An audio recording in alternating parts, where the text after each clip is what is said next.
I've found over the years, every engineering org has some bottleneck or constraint. When I was at Google, long pole was always the front end, the AdWords UI. So we literally introduced the product and went live with advertisers with no UI. An advertiser would create the baseline campaign in the advertiser UI in AdWords. And then behind the scenes, engineers would turn the knobs to activate the associated interests or the remarketing capability.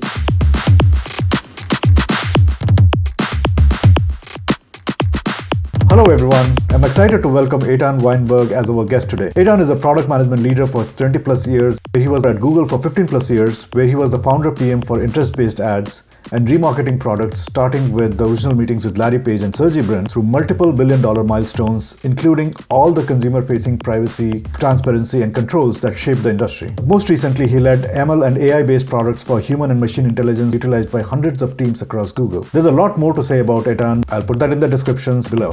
Aitan, welcome to Product Bar Raisers. It's great to have you on the show today. Thank you, Aseem. It's wonderful to be here. Thank you for having me. You were the founder, PM for multi-billion-dollar interest-based ads and remarketing products at Google. I would love to know how you started the entire thing with Larry and Sergey, and how did you grow it to this multi-billion dollars of business? It was a pretty magical time. As I think back and look on the history, it's remarkable what we did and how we went about it. So this is rewinding time about 15 years. In 2008, I was working at DoubleClick at the time, and we were acquired and joined Google. And a few months post-acquisition, I found myself in a room with Larry and Sergey and my manager and the leadership team above me, pitching them the beginnings of what became interest-based ads. At that time, the heart of Google's advertising was all contextual. On search ads, it's about matching ads to the search query that the user put in. In display ads, on 3 million plus websites across the web, it was about matching ads to the context, to the content on the web page. We introduced a cookie, and then I got to build all the advertising-facing features around that. And so the infamous cookie that you hear a lot about in the news, the third-party cookie that's going away, that didn't yet exist. And so I was part of the team that introduced that, and then got to build all the first generation of advertising products around. That included interests, demographics, remarketing, understanding what the user behind the computer was interested in. And so if a user visits a lot of pages about sports, travel, finance, we can infer they have an interest on that and show relevant ads for that. If a user visits a retailer site and looks at a DSL camera, they can later see an ad not just from that specific advertiser, but an ad with that specific camera and related items, complementary items, and so on. Back then, every product area at Google had a standing weekly meeting with Larry and Sergey, and all major strategy and big decisions came through that. And so we met with them 4 times that year and ultimately got the green light to move ahead. Can you tell me, how did you go about the initial part of your project, and then how did you grow it to the billion-dollar revenues? There's sort of a 0 to 1 stage, and then a 10x scale stage. And so in the 0 to 1, that first year, literally we spent nearly all of our time thinking through privacy, policy, PR, messaging. How do we as Google enter that space? Behavioral targeting at the time was very common in the industry, and it was fraught with a lot of bad practices. As Google, we wanted to distance ourselves from. And so it's fascinating. At the time, we literally came up with the name Interest-Based Ads and Remarketing and introduced that terminology into the market. And so that first year, we spent all of our time thinking about how do we enter the market without attracting a lightning rod of attention from regulators and bad press, where even just a little bit of bad news might spook consumers, and a tiny drop in search activity would undermine the entire revenue upside of this opportunity. And so throughout that year, our P Council, our product council and privacy council and the legal team continuously pushed us to innovate further. And so when we came to market, we introduced 3 major privacy innovations that were game-changing for the industry. We introduced Preferences Manager, which later on became known as Ad Settings. We introduced in-ads notice and a persistent opt-out mechanism, none of which existed before. And that really took hold in the industry and shaped the privacy landscape around advertising for the next decade and a half. And so that was just to announce our entry into the system. And that year, the focus was on the go-to-market, the messaging, not yet about actually building the product. We had at its peak brought together a group of 40 cross-functional leads in different regions across the globe to talk through our plans and process and spec out the detail play-by-play of how we would go to market, what we would message, developing reactive comms. When we launched and announced, it literally hit front page news on the Wall Street Journal and the New York Times, and it was neutral to positive messaging, and that was phenomenal. And so that gave us the green light to then actually move ahead. And it was sort of this fascinating moment where we spent a year with a variety of development and effort only to announce. And it's once we announced, now we had to go build a business, build a product, and grow it. Even that wasn't yet 0 to 1. That was just getting to the starting line. We thought long and hard about what the MVP needed to be. And I have found over the years, every engineering org has some bottleneck or constraint. When I was at Google, that long pole was always the front end, the AdWords UI. And so we literally introduced the product and went live with advertisers with no UI. An advertiser would create the baseline campaign in the advertiser UI in AdWords. And then behind the scenes, engineers would turn the knobs to activate the associated interests or the remarketing capability and so forth. Alongside that, we had a very active sales activation effort. I had put together a team of sales specialists, services specialists, marketing specialists as a cross-functional team, in addition to the technical cross-functional team we typically think of. And that made all the difference in go-to-market, thinking a lot about how do you activate a sales org of 15,000 people, educate them on a space that they didn't really understand, that was highly competitive, and get them excited. And so we launched the product, and all of a sudden it's crickets. Nobody's selling. Nobody's interested. The sales team had begged us for years to build this thing, literally years. And they were partnering literally in the room with us in the pitch to Larry and Sergey to get the green light. And we're so excited that we were finally bringing this to market. There was so much pent-up demand. And then nobody was selling. Why? Because you had 15,000 people who didn't yet understand how to sell it and didn't understand how to overcome competitive pitches and objection handling and competitive positioning. And so we put a ton of effort into sales training and sales activation. And there was this turning point where GM, General Motors, had come to us with an RFP. And they were already at the final stages with 8 or 9 other ad networks for this multi-million-dollar 3-year guaranteed RFP to consolidate all of their remarketing spend to one player from all these different ad networks. And we swooped in at the 11th hour. We had 2 weeks, and I helped the sales team craft the RFP. They were asking for something quite sophisticated, and we were able to produce that. So much so that they decided to go with us over all the other ad networks that had been in market for years. This capability is brand new for us, and yet our technology, our product capability was already better than what the rest of the market had on day one. That lit the fire in engineering. It created a snowball of excitement. News of that multi-million-dollar guarantee deal spread like wildfire throughout sales, and everybody got excited. Everybody wanted to know how to sell this thing and how to make that kind of money for themselves and for their clients. And so that was, in my mind, the turning point that got us from 0 to 1. We were now in the game. We had a product, and it had momentum growing. That's fascinating and a lot of inside scoop on how you got started. And it's not just about building the product. It's also about how do you get the people to sell the product? How do the customers understand that you have that product? So you got to the 0 to 1, but then you built it into $1 billion business and multi-billion dollar. So how did you go from 1 to 10x? If you remember, there are multiple capabilities in the product portfolio. There's reaching an audience based on their interests, based on their demographics, and based on prior sites visited. And so we started going deeper on each one of those areas, integrating bidding capability and algorithms. We started off with an audience taxonomy of 30 top-level categories: sports, travel, finance, entertainment, and 1,500 subcategories. But we weren't yet differentiating between in-market users versus brand. For example, are you in the market to buy a car, or are you just an auto enthusiast who loves to read Car and Driver? There's a big difference between those two, both in the taxonomy of audiences you want to reach, as well as in the classification.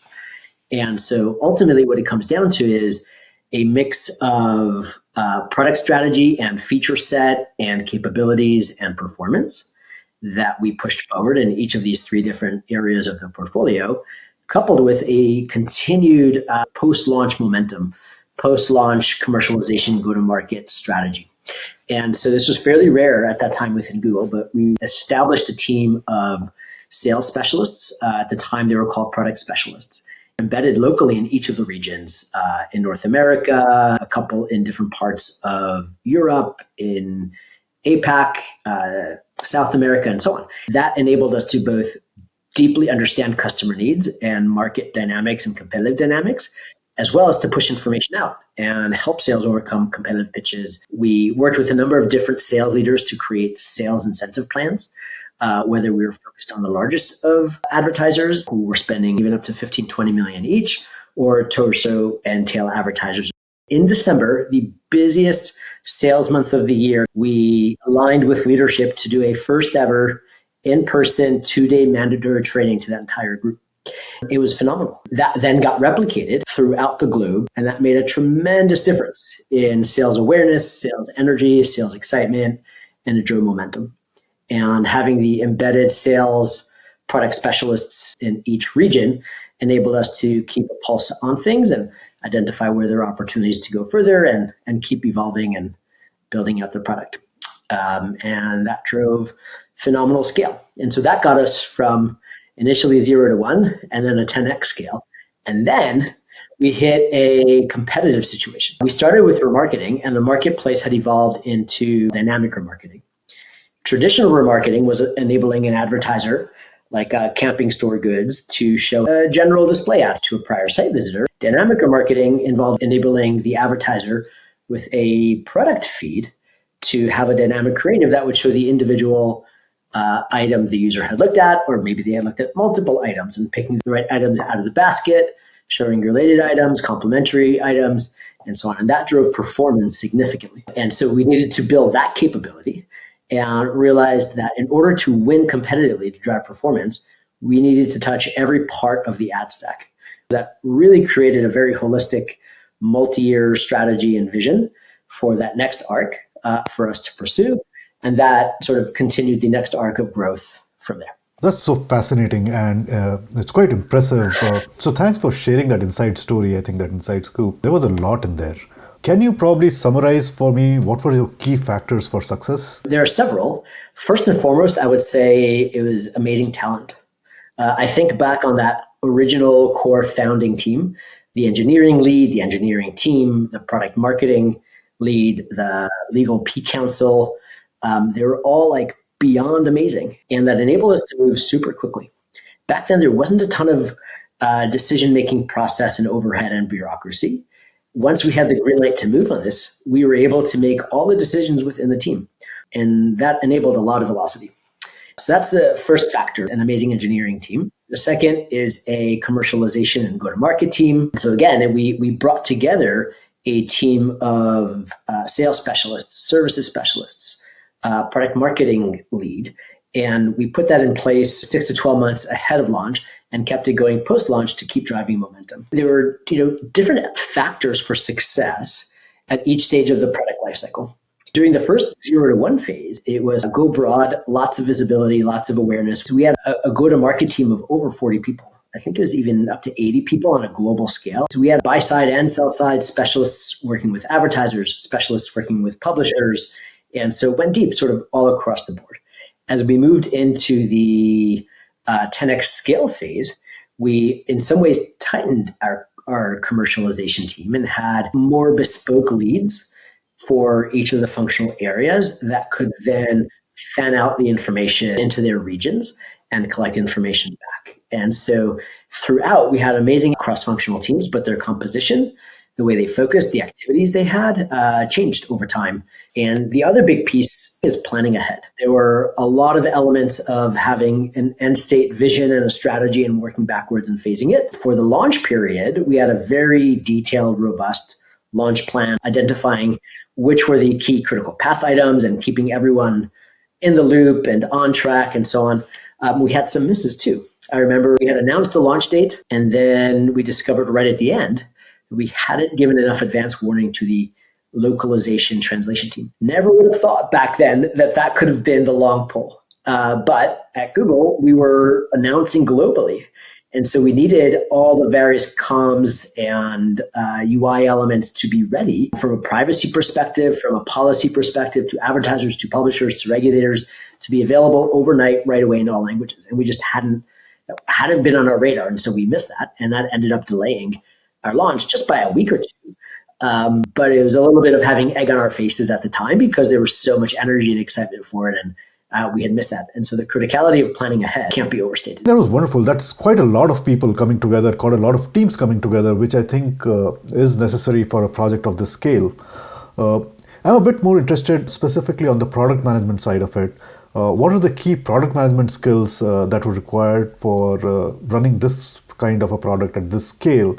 And what are some of the key learnings for product management? I'll lay out 5 key skills that were crucial throughout. And then I can go one by one. So there's an element of prioritization and speed to market, MVP planning, beta exit criteria. I encapsulate all of that as one around prioritization.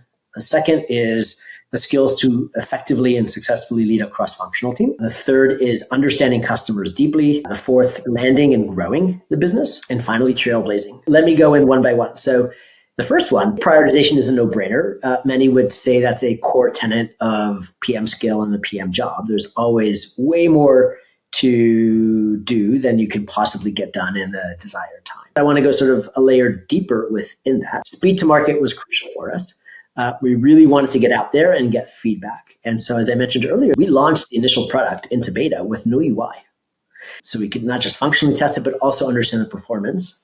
We knew that initially the system would work pretty well off the bat, but there would be endless amounts of optimization we could do using a whole host of signals and blending in contextual signals and ML capabilities from all the signals together to drive performance. And so it's super critical to know what would be success for a given phase of the plan. How do we measure that success? And once we hit that success, what do we do next? And beta exit criteria to enter the next phase and the next phase and to keep going. The first element of skill of just having good judgment and good rigor around thinking through the various prioritization elements. The second, bringing together a cross-functional team isn't always easy. On the core engineering side, you'll often have engineers, UX, PGM, and other folks. And then on the other side for go-to-market, if you're in a more B2B type business, you're going to have sales and services and marketing and sometimes legal and a whole host of other teams that you need to bring together. You actually need to think ahead and prepare and decide, do you need to have sales specialists? Do you need services specialists? Do you need bespoke marketing and so forth? And so that's part 2, sort of the right skills to lead a cross-functional team. And the key there to succeed with that is to build great relationships and trust right from the get-go, spending time to get to know the team, to get to know the individuals, take the time to listen, get a sense for how excited they are about it, get a sense for what else they have on their plate. Is this their only project or do they have multiple? How do they prioritize it? Are you aligned on that? If it's not aligned and they're too stretched, can you help them speak with their leadership and get more support for them so they can get the right type of attention and in so doing, build the right relationship and trust. And that really helps move things along.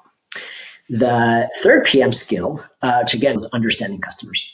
And I actually think of understanding customers as 2 sides of the same coin with go-to-market. You can only do that if you really understand your customer deeply. And so if you spend time with some of the largest customers and a representative sample of customers, you learn deeply what they need so you can build the right product, and you learn what you need so that you can then successfully sell it and position it.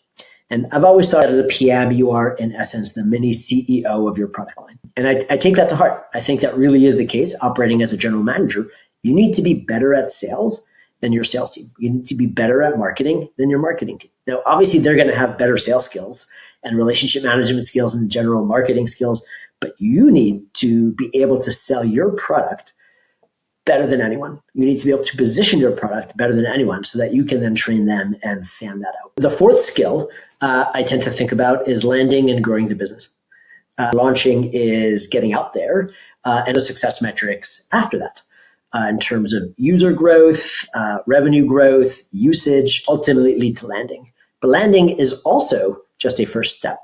Once you've landed, you want to continue growing the business. And so we always used to think of it as post-launch momentum, where we continuously had our eye on where the next arc of business opportunity was. And it was crucial to have the right commercialization and go-to-market team as an always-on team to continuously manage and grow the business in perpetuity. And then the fifth element is what I think of as trailblazing. A lot of these processes that I just described didn't exist at Google when we started. And so we really trailblazed with new approaches to go to market, to bring the right kinds of people and teams together and establish the right rigor and processes and all of that. You always want to be trailblazing and thinking ahead to how you can operate differently, what you truly need to do uniquely to drive success in whatever you're building, and doing that, even if it's not something that you've often done and seen before. That was a very good way to summarize the 5 key skills that product managers need to have for driving such large initiatives.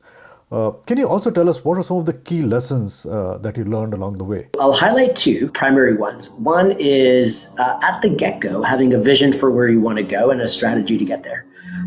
There's a wonderful quote by Sun Tzu: strategy without tactics is the slow road to victory. Tactics without strategy is the noise before defeat. And I've often seen teams who are doing a ton, and everything that they're doing seems like it makes sense to do and is individually valuable, worthwhile efforts, but it's just spread thin and it's kind of all over the place. And so really having clarity on an end state vision, on a strategy, what you ultimately want to reach, and having alignment across all the teams and working backwards and phasing from that is absolutely critical.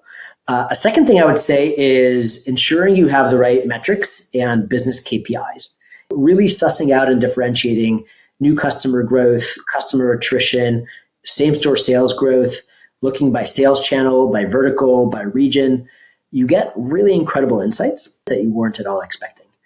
When we first started looking at it, we discovered that a single country was larger in size and revenue than all of Europe combined. And it was a fairly small country, and it was a complete shock to us. And so what's going on there? What's driving that kind of success? Is there something unique in the market?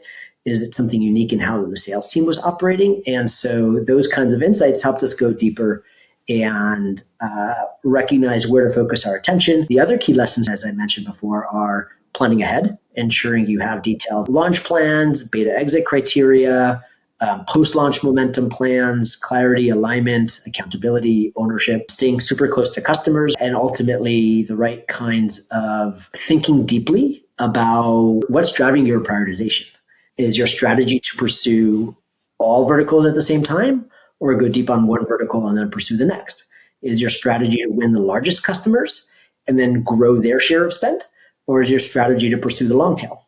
I think, Aitan, that was a great discussion with lots of learning, some very good insider stories on how some of the largest products or the largest projects are run at Google. Before we end, do you have any final tips for people trying to grow their product management careers? My favorite tip was always communications is the heart of everything. You can either be the hero who saved the day and drove success, or you could be the asshole that let something bad happen. And the only difference between those two outcomes is how you communicated around the situation. Actual work you did can be the same in both, but how you communicate around it is going to completely change how people perceive things. And so communicating early and often, being proactive with your communication to create visibility, even when you don't yet know what you're going to do and you don't even have a plan, that by itself is useful information.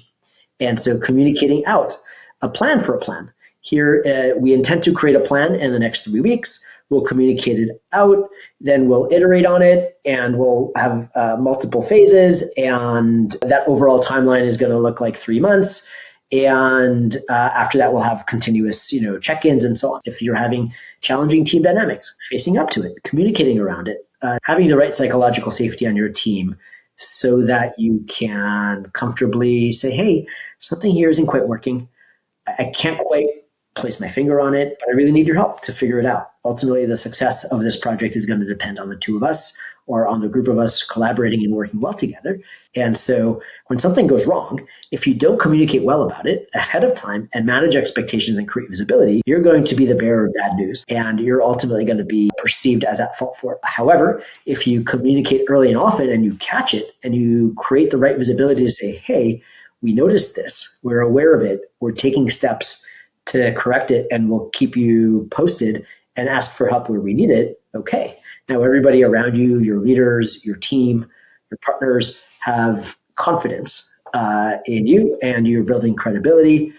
The art of PMing is all about influencing and relationships. Obviously, there's good judgment and a bunch of hard skills, but the soft skills are crucial. And communication is the underpinning of all of that. And so proactive communication isn't just good rigor for yourself. It excites your team.